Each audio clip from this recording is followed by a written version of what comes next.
अस्सलाम वालेकुम dear students, कैसे हैं आप सब। उम्मीद है आप सब बखैर आफियत होंगे। तो जैसा कि आपको पता ही है, एक्सरसाइज हमारी 4.5 कंटिन्यू है। तो आज हम इसका क्वेश्चन नंबर 2 से क्वेश्चन नंबर 6 तक जितने भी रिमेनिंग क्वेश्चन हैं इंशाल्लाह सारे कंप्लीट करेंगे। अब ये जो क्वेश्चन नंबर 2 से क्वेश्चन नंबर 6 है, ये सारे एक ही मेथड पर एक ही बेसिक फार्मूले के ऊपर सॉल्व आउट हो रहे हैं। और वो फार्मूला आपने वैसे बेसिकली 5 क्लास के अंदर भी पढ़ा हुआ है। और वो फार्मूला जनरल और इजी है कि P1 मल्टीप्लाई P2, दो पोलिनोमियल्स दी जाएंगी, उनको अगर प्रोडक्ट करें इक्वल होगा HCF मल्टीप्लाई LCM। ये हमारा बेसिक फार्मूला है क्वेश्चन नंबर 2 से लेकर क्वेश्चन नंबर 6 तक। क्या है जी? P1 multiply P2 is equal to होगा HCF मल्टीप्लाई LCM। अब क्वेश्चन नंबर 2 से क्वेश्चन नंबर 6 तक होगा क्या? होगा ये कि ये टोटल 4 चीज़ें हैं, P1 P2 HCF LCM। यानी कि इसमें हो सकता है कि आपको P1 गिवन हो, P2 गिवन हो, HCF गिवन हो और LCM फाइंड करना होगा। ठीक है, ये भी पॉसिबल है, P1 गिवन हो, P2 गिवन हो, HCF गिवन हो और LCM फाइंड आउट करना हो। ठीक है, यानी कि टोटल 4 चीज़ों में से 3 आपको गिवन होंगी, एक अननोन होगी। जो अननोन है आपने उसको फाइंड आउट करना है। ठीक है, अब मैं इसकी एग्जांपल भी इस फार्मूले को वेरीफाई करने के लिए आपको एक छोटी सी एक एग्जांपल बताई है। मान लें P1 है जी हमारा 5 और P2 हमारे पास है 10। अगर हम इनका HCF निकालें, इन दोनों इक्वेशनों का 5 और 10 का HCF क्या होता है 5 निकलेगा। और अगर इन P1 और P2 का LCM निकालें 10 निकलेगा। तो अब इनको देखें जी, इस फार्मूले में पुट करके P1 मल्टीप्लाई P2, P1 5 था, P2 10 था, 5 10 था 50। इसी तरह इनका LCM और HCF का आंसर, HCF का आंसर 5 था, LCM का 10, 5 10 था 50। तो देखें लेफ्ट और राइट इक्वल है। तो इसका मतलब है ये हमारा जो है प्रूव हो रहा है फार्मूला कि P1 multiply P2 is equal to होगा HCF मल्टीप्लाई LCM। तो अब हम चलते हैं इस क्वेश्चन नंबर 2 के ऊपर। और ये मोस्टली क्वेश्चन जो हैं स्टेटमेंट की फॉर्म में है। मैं आपको स्टेटमेंट पढ़ के सुना देता हूँ कि हमसे क्या कहता है। क्वेश्चन नंबर 2 की स्टेटमेंट है, if HCF and LCM of 2 polynomials are x-7 and x³ -10x² + 11x + 70 respectively. वो कहता है कि HCF और LCM, पहले HCF की वैल्यू दी मैंने वही लिख ली, HCF x-7, फिर LCM की वैल्यू दी ये है। उसके बाद हमें बताता है कि are respectively find the product of 2 polynomials. Product का मतलब जानते हैं मल्टीप्लाई करना, यानी कि P1 और P2 का मल्टीपल, यानी कि उसका हासिल ज़रब हमने मालूम करना है कि इसका प्रोडक्ट क्या होगा। ये मैंने मेंशन कर दिया है। तो आपने क्वेश्चन नंबर 2 से क्वेश्चन नंबर 6 तक सारी स्टेटमेंट नहीं लिखनी, आपने गिवन डाटा पढ़ना है, उसके अंदर गिवन क्या है वो अलग मेंशन करना है, क्या नीड है वो अलग मेंशन कर देनी है। बस आपको ये आना चाहिए। अब आप डायरेक्ट सीधा सीधा आपने फार्मूला यूज़ करना है। आपने लिखना है एज वी नो, हमें पता है कि P1 मल्टीप्लाई P2 किसके इक्वल है जी? HCF multiply LCM। तो P1 मल्टीप्लाई P2 ये वो चीज़ है जो हमने फाइंड आउट करनी है, प्रोडक्ट मालूम करना है। HCF कितना है हमारे पास x-7 मल्टीप्लाई LCM, LCM हमारे पास क्या है x³ -10x² + 11x एंड +70। अब हमारा काम क्या है? प्रोडक्ट मालूम करना P1 P2 को। ये चीज़ फाइंड आउट करना चाहते हैं, इन दोनों वैल्यूज़ को जस्ट आपने मल्टीप्लाई करना है। 5 क्लास से इवन 6 7 क्लास के अंदर आप ये पढ़ चुके हैं। मैं अगेन बता देता हूँ, मल्टीप्लिकेशन ऑफ 2 अलजेब्रिक वैल्यूज़ क्या होती है। बेहद आसान है, आपने इसकी पहली टर्म उठानी है, सिंगल टर्म। ठीक है, इस x को पहले मल्टीप्लाई करवाना है इसके साथ, फिर मल्टीप्लाई करवाना है इसकी नेक्स्ट टर्म के साथ, फिर मल्टीप्लाई करवाना है उससे नेक्स्ट टर्म के साथ, फिर मल्टीप्लाई करवाना है उससे नेक्स्ट टर्म के साथ, जब तक कि अगली जो वैल्यू है उसकी टर्म्स ख़त्म नहीं हो जाती। आपने पहली टर्म को लेकर सबसे मल्टीप्लाई करवाना है। बच्चों से मिस्टेक हो जाती है, पहले x को इससे मल्टीप्लाई करते हैं, फिर फ़ौरन 7 को उठा लेते हैं, वो मिक्सअप हो जाता है, पता ही नहीं चलता किसको किससे मल्टीप्लाई करवाना है। तो बहुत ही आसान है। आप देखें ये x का साइन क्या है, प्लस है, ये भी कंफ्यूज रहते हैं बच्चे, ये माइनस कंसीडर कर लेते हैं कि जी x का है। हमेशा जो टर्म का साइन होता है वो पहले होता है, टर्म बाद में मौजूद होती है। तो x प्लस का है तो plus mean no sign change. तो x क्यूब से जब x मल्टीप्लाई होगा, देखें x 1 ये 3 ये, तो x की पावर क्या बन जाएगी 4। आगे क्या मौजूद है माइनस, तो माइनस लगा देंगे, प्लस होगा तो प्लस लगा देंगे। आगे है 10x स्क्वायर, तो x जब 10x स्क्वायर से मल्टीप्लाई होगा 10 वैसे रहेगा क्योंकि इसका कोफिशिएंट 1 है, 1 मल्टीप्लाई 10 10 रहेगा, x मल्टीप्लाई x स्क्वायर ये बन जाएगा x क्यूब। फिर प्लस है, प्लस लिख देंगे क्योंकि हमने पहली टर्म का साइन देखा है वो प्लस में है, नो साइन चेंज के साथ हम आगे चलेंगे। तो 11 multiply 1 11, x multiply x x का स्क्वायर, प्लस 70 मल्टीप्लाई x करेंगे तो 70x। हाँ जी, ये यहाँ तक काम था x का, सबसे मल्टीप्लाई हो गया। अब किसकी बारी है -7 की, इससे भी मल्टीप्लाई होगा, इससे भी मल्टीप्लाई होगा, फिर इससे भी मल्टीप्लाई होगा एंड देन इस लास्ट टर्म से भी मल्टीप्लाई होगा। जितनी भी टर्म्स हैं सबसे बारी बारी हमने -7 को मल्टीप्लाई करवाना है। और याद रहे ये माइनस है, माइनस का काम क्या है साइन चेंज करना। अब देखिए ये x क्यूब प्लस में है, ये चेंज हो जाएगा माइनस में। जब 7x क्यूब से मल्टीप्लाई होगा तो 7x क्यूब बन जाएगा, ये माइनस चेंज हो जाएगा प्लस में। 7 मल्टीप्लाई 10 70, और 10 के साथ क्या था x स्क्वायर, ये वैसे का वैसे आ जाएगा क्योंकि यहाँ पर हमारे पास 7 के साथ कोई x मौजूद नहीं है। तो फिर ये देखें प्लस का 11x है, ये प्लस चेंज हो जाएगा माइनस के अंदर। 11 मल्टीप्लाई 7 क्या होता है 77 एंड इसके साथ x था, x आ गया, प्लस चेंज हो जाएगा माइनस के अंदर। याद रहे माइनस ने सबके साइन चेंज करने हैं। 70 से जब 7 को मल्टीप्लाई करेंगे 7 0 0, 7 7 दा 49, ठीक है 490 आ गया। अब पहला काम होता है मल्टीप्लाई करना है, फिर सिमिलर टर्म्स को ढूंढकर उनको प्लस माइनस करना। लाइक x पावर 4 है, इस जैसी टर्म ढूंढें पूरी इक्वेशन में और कोई टर्म ही नहीं है तो ये एज इट इज़ नीचे आ जाएगा, इसको आपने कुछ नहीं कहना, ठीक हो गया।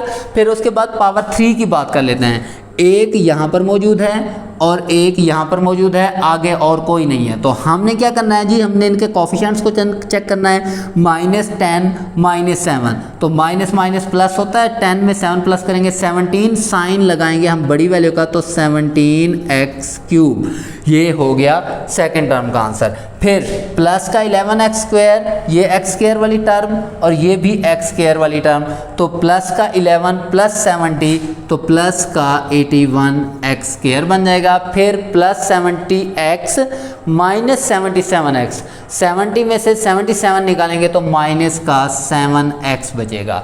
उसके बाद अगली टर्म देखें, x पावर 3 है वो हम यूटिलाइज कर चुके हैं, x पावर 2 है यूज़ कर चुके हैं अपने आंसर में, देखते जाएं, x है यूज़ कर चुके हैं अपने आंसर में। 490 कांस्टेंट टर्म है और कोई कांस्टेंट टर्म हम ऑलरेडी नहीं लिख चुके और ये अकेली टर्म है तो 490 एज इट इज़ आ जाएगा। तो ये हमारे पास क्या है जी, आंसर है क्वेश्चन नंबर 2 का, ठीक है। क्वेश्चन नंबर 2 के बाद हम चलते हैं जी क्वेश्चन नंबर 3 की जानिब। तो क्वेश्चन नंबर 3 है,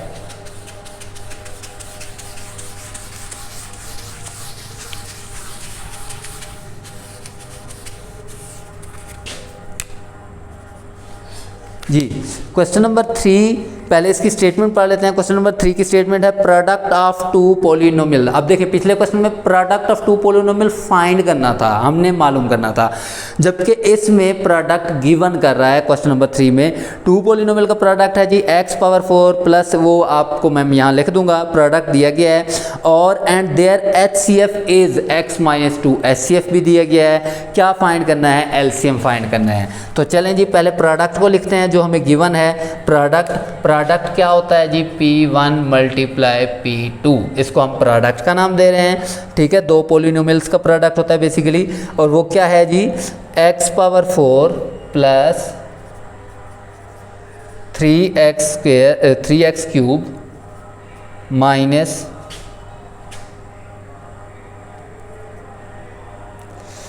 12x स्क्वायर, उसके बाद है -20x प्लस 48, ठीक हो गया। और HCF हमें गिवन है, ये प्रोडक्ट है, HCF गिवन है x माइनस 2, फाइंड क्या करना है हमने, LCM। बहुत ही आसान सा क्वेश्चन है। अगेन हम उस फार्मूले को यूज़ करेंगे, हम लिखेंगे एज वी नो, क्या है जी, P1 multiply P2 is equal to LCM multiply HCF। HCF multiply LCM लिख लें या LCM मल्टीप्लाई HCF, एक ही बात है, ठीक है। तो P1 मल्टीप्लाई P2 का क्या आंसर दिया गया है हमें, ये गिवन है x power 4 plus 3x square, sorry 3x cube है, minus 12x square minus 20x plus 48 is equal to LCM find करना है मल्टीप्लाई HCF, ये सॉरी HCF था, HCF है हमारे पास x माइनस 2, जिसको आप ब्रैकेट में लिख लें ज़्यादा बेहतर है। अब देखिए हमें क्या चाहिए, इस पूरी इक्वेशन में आपने नज़र दौड़ानी है, क्या चाहिए, LCM चाहिए। LCM के साथ क्या मौजूद है, x माइनस 2, ये चीज़ इसके साथ क्या हो रही है, मल्टीप्लाई हो रही है, हमने इसको उठाकर इधर शिफ्ट करना है। जब ये राइट साइड से लेफ्ट में आएगी तो मल्टीप्लाई से क्या हो जाएगा, डिवाइड हो जाएगा। तो यहाँ हमारे पास क्या मौजूद है, x power 4 3x cube and minus 12x square minus 20x plus 48, इसके ओवर में आ जाएगा x माइनस 2 और ये इक्वल टू LCM। अब हम क्या करेंगे, ऊपर वाले को फैक्टराइज करने की कोशिश करेंगे। कोशिश मैं इसलिए बोल रहा हूँ क्योंकि इसकी फैक्टराइजेशन पॉसिबल नहीं है, क्योंकि हमने जो फैक्टराइजेशन अभी तक सीख रखी है वो मैक्सिमम 4 टर्म्स तक सीखी है, जबकि अगर इसको देखें 1 2 3 4 5 टर्म्स हैं, इसकी फैक्टराइजेशन हमारे बस का रोग नहीं है। तो फिर क्या करेंगे जी, आंसर तो चाहिए हमें, LCM तो फाइंड करना ही करना है। तो कैसे फाइंड आउट करेंगे, ये ओवर वाला इसको क्या कर देगा, डिवाइड कर देगा। डिवाइड करेंगे तो डिवीजन मेथड आपने सीखा हुआ है, तो जो आपने डिवीजन मेथड एक्सरसाइज 4.4 में सीखा था HCF फाइंड करने का डिवीजन मेथड, वो था फॉर फाइंड HCF। लेकिन अब हम बेसिकली डिवाइड करेंगे, दो इक्वेशनों को डिवाइड करना, दो अलजेब्रिक वैल्यूज या 2 पॉलिनोमियल्स को डिवाइड कैसे किया जाता है, बहुत ही आसान सा है। आपने x माइनस 2 को बाहर रख लेना है और अंदर रखना है x power 4 plus 3x cube minus 12x square minus 20x plus 48, इसको हमने जी क्या करना है, डिवाइड करना है। कैसे डिवाइड करेंगे, बेहद आसान सा मैंने आपको फार्मूला बताया था। नंबर 1, आपने हाईएस्ट पावर को टारगेट करना है। कितनी पावर है हमारे पास अंदर, x की पावर 4, जबकि बाहर कितनी पावर है हमारे पास 1। x 1 पावर को 4 तक लाने के लिए आप क्या करेंगे, x पावर 3 से मल्टीप्लाई करेंगे। मैंने उस दिन आपको छोटी सी एग्जांपल भी दी थी 4.4 के अंदर। वो एग्जांपल ये थी कि मैंने कहा था कि जब आप 2 से 8 को डिवाइड कर रहे होते हैं तो आप क्या सोचते हैं, आप ये सोचते हैं कि 2 के टेबल में कौन सा नंबर है जिसको मल्टीप्लाई करें और आंसर 8 बन जाए, तो आप लिखते हैं 2 4 द 8। तो आपने कभी सोचा ये 4 कहाँ से आया, आपने अपनी माइंड कैलकुलेशन की है। तो यहाँ भी मैं यही काम करूंगा कि मैंने ये पावर खत्म करनी है, इसके लिए मैं इसको यूज करूंगा और मैं ये सोचूंगा कि इस चीज को इसके इक्वल कैसे लाया जा सकता है। ठीक है, एक तो हमने पावर इक्वल कर ली, x क्यूब जब x से मल्टीप्लाई होगा x4। ठीक है, एक चीज और भी ध्यान देनी है आपने, इनका कोफिशिएंट वो बहुत इंपॉर्टेंट है। कोफिशिएंट इसका 1 था और हमारे पास 1 मौजूद था, इसलिए हमें कोफिशिएंट को सोचने की जरूरत ही नहीं पड़ी। लेकिन आगे चलकर मैं कोफिशिएंट्स को भी नजर में रखूंगा। अब डेफिनेटली जब ये इससे मल्टीप्लाई हो गया तो ये भी मल्टीप्लाई होगा, माइनस का 2, माइनस 2 जब x क्यूब से मल्टीप्लाई होगा तो क्या आंसर देगा, माइनस 2x का क्यूब। और आपको पता ही है डिवीजन के मेथड में नीचे वाली वैल्यूज का साइन चेंज कर दिया जाता है, जैसे x पावर 4 प्लस का और x पावर 4 माइनस का कैंसल। अब इसको कैसे पढ़ेंगे, प्लस का 2 प्लस का 3 दोनों प्लस के हैं तो प्लस का 5x क्यूब बचा, और आगे क्या मौजूद है, minus 12x square minus 20x plus 48। अब ये ऐसे चलता जाएगा। अब इस वैल्यू को हमने डिवाइड करना है इससे। अब देखिए मैंने उस दिन भी आपको सिंपली बताया था कि अगर रिमाइंडर में पहली टर्म का आंसर प्लस में है तो ऊपर आप प्लस लगा दें, अगर पहली टर्म का आंसर नेगेटिव है तो ऊपर नेगेटिव लगा दें। उससे क्या फ़ायदा होगा कि प्लस प्लस प्लस रहेगा। ठीक है, अब मैंने ये सोचना है, पहले तो मैं ये देखूंगा x पावर 3, इधर कितने मौजूद हैं, x 1 है तो मुझे 2 चाहिए, तो वो तो ठीक है, बट इस बार इसका कोफिशिएंट देखें 5, हमारे पास जबकि कोफिशिएंट कितना है 1, तो 1 को 5 से मल्टीप्लाई कर दें, ठीक है, तो 1 5 द 5 बन जाएगा। और x है 3 चाहिए, 2 मल्टीप्लाई करवा देंगे, 1 और 2 कितने हो गए x की 3 हो गया। सेम -2 मल्टीप्लाई होगा +5 से, तो प्लस माइनस -2 5 द 10x का स्क्वायर। अगेन एक चीज़ आपको याद दिलाता चलूँ कि अगर इन द केस कि ऐसी सिचुएशन आए कि एक्स स्क्वायर नीचे तो बन रहा हो, ऊपर टर्म ही ना हो एक्स स्क्वायर की, तो आप इसको नीचे नहीं लिखोगे, आप इसको थोड़ा साइड पर कर लोगे, ठीक है। अब क्या होगा, +5x³ -5x³ कैंसल, प्लस का 10 -12 तो माइनस का 2x²। आपने सिर्फ कोफिशिएंट्स को प्लस माइनस करना है, इनकी बेसिस या पावर को आपने बिल्कुल नहीं छेड़ना, ये याद रहे प्लस माइनस के केस में। हाँ, मल्टीप्लाई कर रहे हैं तो जहां बेसिस सेम होंगी पावरें प्लस कर दी जाएंगी। अब ये -20x वैसे का वैसे एंड प्लस का 48। मेरा हमेशा से एक ही टारगेट रहता है, हायर पावर को टारगेट करो और उसको ख़त्म करो। x⁻2 को ख़त्म करने के लिए पहले तो देखिए यहाँ माइनस आ गया है, तो आप चुप करके ऊपर माइनस लगा दें, ठीक है। अब x-2 से ऐसी कौन सी वैल्यू मल्टीप्लाई करवाएं कि 2x² बने, तो देखें जी सिंपल, हमारे पास कोफिशिएंट यहाँ 2 है, यहाँ हमारे पास कोफिशिएंट 1 है, तो यही 2 ऊपर लगा दें, ठीक हो गया। तो जैसे 2 1 द 2 बन जाएगा, ठीक है। और ये देखें ये प्लस माइनस माइनस बन जाएगा, 2 × x तो 2x बनेगा। अगर हम ऐसा करते हैं तो इन द केस हमें तो x² चाहिए, तो क्या करना पड़ेगा, यहाँ हमें एक x लगाना पड़ेगा। जब माइनस ये x जब 2x से मल्टीप्लाई होगा, x एक ये तो कितनी बन जाएगी x का स्क्वायर। -2 से ये जब -2 मल्टीप्लाई होगा तो माइनस माइनस क्या हो जाएगा प्लस, 2 × 2x क्या आंसर आएगा 4x। तो ये साइन चेंज हुआ, ये फिर कट गया, इसका भी साइन चेंज हुआ, -4 -20 तो माइनस का 24x एंड प्लस का 48, क्योंकि इसके नीचे था ही कुछ नहीं, ये वैसे का वैसे आ गया। अब देखें, अब फिर से क्या आ गया है, माइनस आ गया है, तो चुप करके ऊपर माइनस लगाएं। 24 है इसका कोफिशिएंट, इसका 1 है, तो यही 24 ऊपर लगा दें, क्योंकि 24 1 द 24 और इसके साथ x है, तो x तो हमारे पास अवेलेबल है, ठीक है। एग्जाम्पल दे रहा हूँ कि अगर यहाँ 24 ना होता, अकेला x होता, तो आप यहाँ पर 1 मल्टीप्लाई करवाते, ठीक है। तो x को जब -24 से मल्टीप्लाई करवाएंगे तो -24x आएगा, माइनस माइनस प्लस 2 × 48। अब नीचे वालों के अगर साइन चेंज करें, ये प्लस का 24 माइनस का 24 कैंसिल, -48 प्लस 48 कैंसिल, तो रिमाइंडर में क्या बचा 0।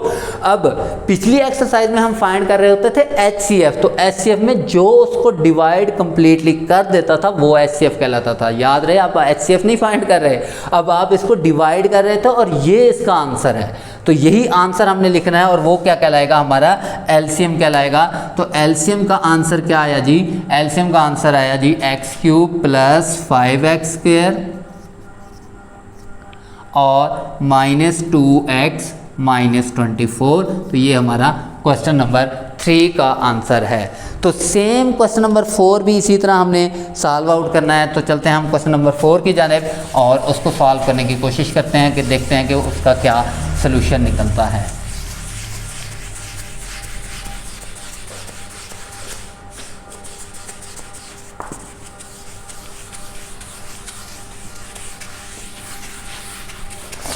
हाँ जी, पहले हम चलते हैं क्वेश्चन नंबर 4 के स्टेटमेंट की जानिब। तो क्वेश्चन नंबर 4 को देखते हैं कि उसकी स्टेटमेंट में क्या कुछ मौजूद है। क्वेश्चन नंबर 4 की स्टेटमेंट है the product of 2 polynomial. Same question number 3 वाली स्टेटमेंट है, उसमें भी 2 पॉलिनोमियल का प्रोडक्ट गिवन था, यहाँ भी गिवन है। उसके बाद उसमें HCF गिवन था, यहाँ LCM गिवन है। उसमें HCF गिवन था, LCM फाइंड करना था, जबकि इसमें LCM गिवन है और HCF फाइंड करना है। बस सिंपल सा इतना फ़र्क है, या फिर वेरिएबल का फ़र्क है। वहाँ आपके पास x वेरिएबल था, यहाँ y वेरिएबल है, ठीक है। तो चलें जी, P1 × P2 यानी कि प्रोडक्ट आपको दे रहा है, कितना दे रहा है, वो दे रहा है जी y⁴ + 6y³, उसके बाद -3y² -56y -48। ठीक है, ये प्रोडक्ट गिवन है। उसके बाद हमें और क्या गिवन है इस क्वेश्चन नंबर 4 के अंदर, एलसीएम गिवन है। एलसीएम की वैल्यू गिवन है जी Y cube plus 2y square minus 11y and minus 12। Find क्या करना है, HCF। तो बहुत ही आसान, बहुत ही इजी सा क्वेश्चन। क्या करना है, हमने फार्मूला यूज़ करना है as we know P1 multiply P2 is equal to LCM multiply HCF। तो P1 मल्टीप्लाई P2 का क्या आंसर है हमारे पास, y की 4 plus 6y cube minus 3y square minus 56y minus 48। ये P1 मल्टीप्लाई P2 का आंसर था। LCM का भी हमें आंसर गिवन है, क्या गिवन है, y cube plus 2y square minus 11y and minus का 12। और फार्मूले में और क्या चीज़ है, मल्टीप्लाई है जी HCF। तो इस वैल्यू को हम, क्योंकि ये प्रोडक्ट होना चाहिए, ब्रैकेट लगा देते हैं HCF। तो HCF मालूम करना है, ये मल्टीप्लाई हो रहा है, इसको वैल्यू को आपने जर्नली ओवर में ले आना है, तो ये डिवाइड हो जाएगी और फिर हम इसको करेंगे डिवाइड, जिससे हमारे पास जो बचेगा वो हमारा इसका आंसर होगा HCF का। ठीक है, और ये क्वेश्चन दोबारा अच्छे से आप समझ लें, क्योंकि डिवीजन ऑफ टू पॉलिनोमियल्स मैंने अक्सर देखा है कि बच्चों को बहुत ज़्यादा कन्फ्यूजन क्रिएट करता है। बहुत बच्चे इसके अंदर प्रॉब्लम का शिकार हैं कि हम डिवाइड इसको किस तरह करें। तो कोई मुश्किल काम नहीं है डिवाइड करना। देखें जी, हम इस वैल्यू को बाहर रखेंगे, y cube plus 2y square minus 11y and minus 12। इसको बाहर रख के डिवाइड करेंगे, y power 4 plus 6y cube minus 3y square minus 56y minus 48। अच्छा, तो क्यों मुश्किल लगता है आप लोगों को, इसलिए क्योंकि आप इतनी सारी टर्म्स को अंदर बाहर देख के थोड़ा कंफ्यूज हो जाते हैं, डर जाते हैं। ऐसा कुछ भी नहीं है। मैं सिंपल और आसान से मेथड पर बिलीव रखता हूँ। मैंने टारगेट ही सिर्फ इस टर्म को करना है। मेरा मकसद है, अगर ये ख़त्म हो जाती है मेरा मकसद पूरा हो गया। मैंने इसको ख़त्म करना है, सिंगल बारी बारी चलता जाऊँगा। तो क्या मेथड बताया है मैंने, देखना है y पावर 4 को ख़त्म करना है। तो बाहर कितनी अवेलेबल है मेरे पास, y की 3 है, एक y चाहिए, तो y की 4 हो जाएगी। अगेन आपको बताता चलो, क्योंकि इसका कोफिशिएंट 1 है और बाहर भी कोफिशिएंट 1 है, तो इसलिए मैंने कोफिशिएंट का जिक्र ही नहीं किया।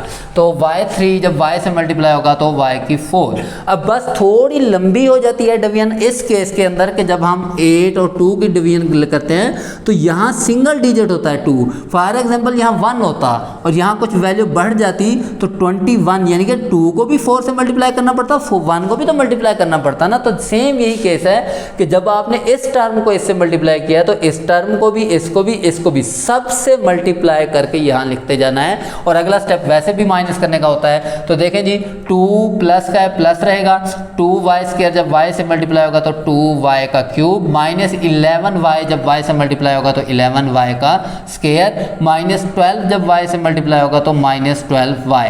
अब आ जाएं जी नीचे वालों के, आपने क्या कर देना है, साइंस चेंज कर देने हैं, क्योंकि ये डिवीजन का मेथड होता है। देखें, y की 4 प्लस का, y की 4 माइनस का कैंसिल, मेरा मेन मकसद पूरा हो गया। अब आगे क्या बचता है कोई फ़र्क नहीं पड़ता, क्योंकि वो फर्दर फिर हम देख लेंगे। अब ये बन रहा है माइनस का 2 प्लस का 6, तो प्लस का 4y3। एक चीज़ आपने ध्यान में रखनी है हमेशा, पावर 4 के नीचे पावर 4 हो, 3 के नीचे 3 हो, 2 के नीचे 2 हो, 1 पावर के नीचे 1 हो और कांस्टेंट के नीचे ओनली कांस्टेंट हो। ठीक है, पावर का ध्यान रखना है। ऐसा ना हो कि y पावर 4 के नीचे y पावर 3 मौजूद हो, फिर वो आप प्लस माइनस नहीं कर सकते। अब नेक्स्ट है हमारे पास प्लस का 4 बच गया, माइनस का 3y स्क्वायर प्लस का 11, तो प्लस का कितना बचेगा 8y स्क्वायर प्लस 12 माइनस 56, तो माइनस का 44y एंड हमारे पास कितना बचेगा माइनस का 48। ठीक है, 12 अगर वैसे माइनस करें 56 में से 44 ही बचेगा ना, हाँ जी 44 ही बचेगा। ठीक है, अब फिर से हमने इस पावर को ख़त्म करना है। मेरा और मकसद नहीं है, सिर्फ इसको ख़त्म करना है। y पावर 3 है, y पावर 3 तो मेरे पास मौजूद है। ठीक है, अब आऊँगा मैं कोफिशिएंट की जानिब। अगर इसका कोफिशिएंट 4 है, मैं इसका कोफिशिएंट चेक करूँगा, 1 है, 1 को 4 से मल्टीप्लाई करवाना है। सेम यही काम है, मैं कहूँ कि 1 को डिवाइड करना है, 1 से डिवाइड करना है 4 को, तो आप क्या करोगे, 4 1 तो 4 लिखोगे ना, तो यही काम ऐसे ही करना है, 1 इधर लिख देना है। अब याद रहे क्योंकि ये पहली टर्म प्लस की तो प्लस लिखा देंगे, हमारे पास क्या आ जाएगा, 4 मल्टीप्लाई होगा किसके साथ, इस 1 के साथ, तो 4 multiply Y cube 4y cube. मैं एग्जाम्पल दे रहा हूँ, एग्जाम्पल के तौर पर यहाँ कोफिशिएंट होता 2, ठीक है, मैं बाहर का कोफिशिएंट क्या कर देता हूँ 2 होता, तो मैं फिर भी ऊपर 4 थोड़ी लिखना था, मैंने फिर उसके हिसाब से चलना था। मैंने ये देखना था कि 2 के टेबल में 4 कहाँ आता है, तो 2 द 4 बनवा देता, ठीक है। इस तरह आपने खुद का माइंड यूज़ करना है और चेंजिंग करते रहने हैं वैल्यूज़ को। तो इस बार क्योंकि मेरे से ओनली 4 ही चाहिए था, 4 लगा दिया। मैं एग्जांपल दे रहा हूँ, ये 4 भी ना होता, अकेला वाई क्यूब होता, और वाई क्यूब तो हमारे पास था, तो यहाँ क्या लगाते, 1 लगाते, ठीक है। तो वाई क्यूब जब 4 से मल्टीप्लाई होगा तो 4y cube plus no sign change, 4 two the 8 Y square minus 4 11 the 44, y है इसके साथ, y लग गया, 4 प्लस माइनस 12 4 द 48। अब इनके साइन चेंज, और अब अगर गौर से देखें, प्लस का 4y क्यूब माइनस का 8y स्क्वायर प्लस का 8y square minus 44 plus 44y and minus का 48 एंड प्लस का 48, रिमाइंडर 0। जब रिमाइंडर ख़त्म हो गया, ये जो ऊपर आंसर आ रहा है हमने बेसिकली डिवाइड करना है, यहाँ कोई एचसीएफ या एलसीएम कंसेप्ट नहीं है। हम जब जर्नल हम इसको डिवाइड कर रहे हैं, तो डिवाइड में जो ऊपर बचता है उसको हम कोशेंट या आंसर कहते हैं। तो ये आंसर है y+4, और हम क्या निकाल रहे थे, बेसिकली हम अपना फाइंड आउट कर रहे थे HCF, क्योंकि हमने ये वैल्यू इधर शिफ्ट की थी ना, HCF तो मौजूद था, तो HCF निकाल रहे थे। तो हमारे HCF का आंसर आ चुका है, और वो आंसर है जी हमारे पास कितना, HCF is equal to y+4। तो लास्ट 2 क्वेश्चंस हमारे हम इंशाल्लाह नेक्स्ट वीडियो के अंदर करेंगे। तब तक के लिए आप अपना ढेर सारा ख्याल रखें। अल्लाह हाफ़िज़।